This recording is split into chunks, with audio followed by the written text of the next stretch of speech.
Hello and welcome to Education and Training. This podcast is about the contemporary operational environment. What is the role of our land forces? We need our land forces to be able to provide the following: deliberate and focused intervention, military assistance to stabilisation and development, counterinsurgency, peace support, peacetime military engagement and conflict prevention, and home defence and military aid to civil authorities. All of these roles are quite different, and an understanding of these roles can help us to perform better on operations. So let's have a closer look. A spectrum of conflict relates to the level of violence present. In military operations, it ranges from stable peace to unstable peace to insurgency to general war. But this model is quite basic and doesn't help us to understand how complex the operational environment is. This just helps us to understand how much violence we are likely to expect. We have something that can help us to understand this, and it's called the mosaic of conflict. This is the mosaic of conflict, which you can find in Chapter 8 of ADP Ops. As you can see from the diagram, it looks quite complicated. Each square block is trying to indicate how different the conflict within that square block could be. Now let's look at this in a different light. What we have here is an overview of an area of Baghdad. And what I have done is labelled one area a combat zone. This area could be contested and considered to be an area that has potential for conflict to occur. Think how you would be feeling if you knew you had to either transit or patrol this area. Most probably you would be defensive and consider the risk to your security as high. This can lead us to putting our security before the overall security of the population, just as the American forces did following the intervention of Iraq in 2003. American forces were overtly aggressive in their patrolling and would even fire warning shots at vehicles that came too close to theirs. Their actions had an adverse effect on winning over the population and created a very hostile environment to operate in, which resulted in a large number of American casualties and fatalities and failed to achieve any stabilisation. This is why we need to understand the mosaic of conflict. Let's examine the other areas. In this section, we have peacetime military engagement and conflict prevention. Any military activity that prevents conflict should be exploited.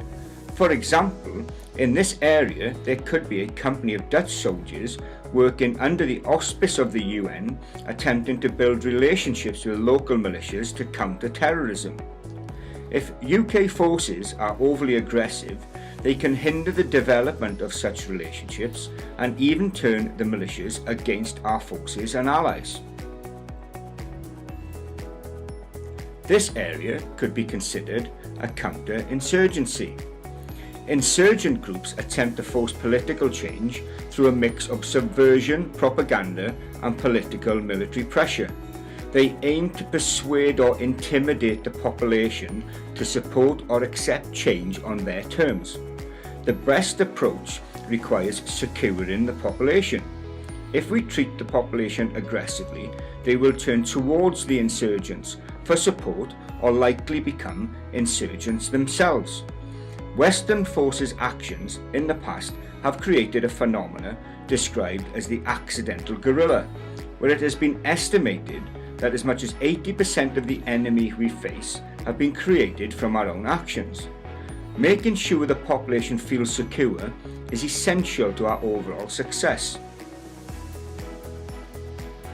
We could also have peace support operations going on in this area, and this would include military contributions to peacemaking, which usually involve humanitarian aid. The role of land forces is often to create a safe and secure environment and to provide specialist help to civilian agencies. Peace support can be long-lasting, so perseverance and patience are required. there could possibly be an ongoing building project to restore water and electricity or erect schools in the area. The population will likely be supportive of Western forces. However, inappropriate actions by our soldiers could lead to the undoing of all the successes achieved in this area. The Baha Musa case is an example. British forces' brutal treatment of Baha Musa led to his death and had a significant effect on the population of Basra. Anti-British sentiments increased, leading to an increase in violence directed at British patrols. The soldiers' foolish actions no doubtedly were responsible for a considerable number of accidental guerrillas.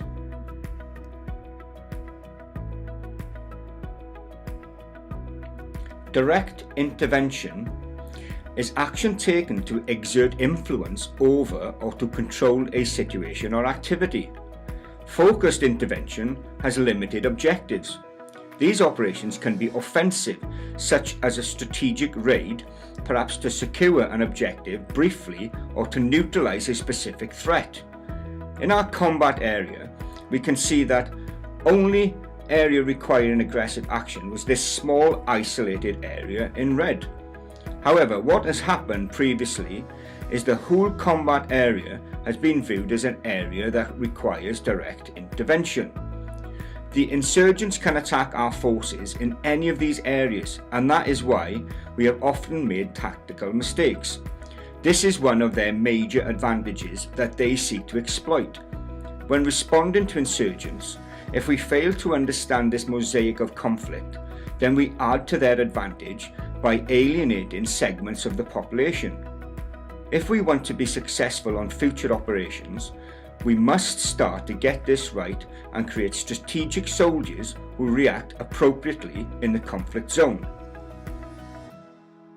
Now you can see the mosaic of conflict looks less complicated.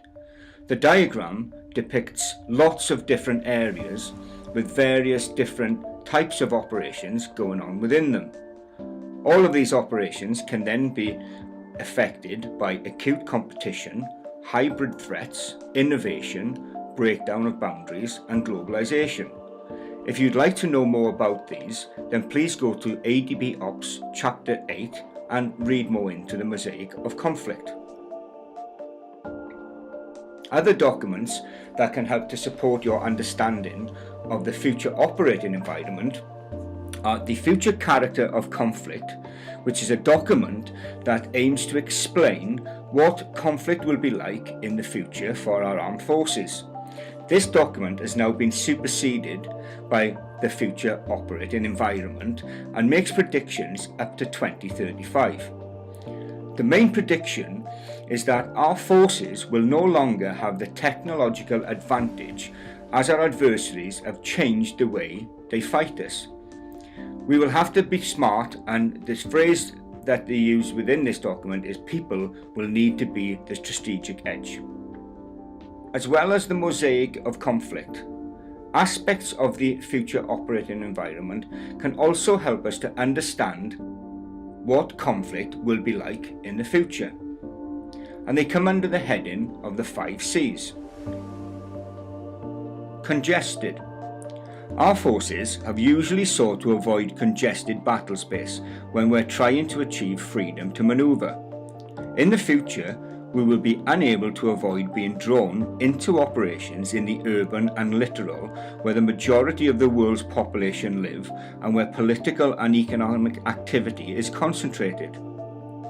Cluttered. Clutter is the inability to distinguish individuals, items or events, particularly in congested environments, which provide the opportunity for concealment and will confound most Western senses. Our adversaries will seek to blend into the background, but locals with their innate knowledge of their environment will hold an advantage. Contested. Adversaries will contest all environments where they seek to deny our freedom of maneuver.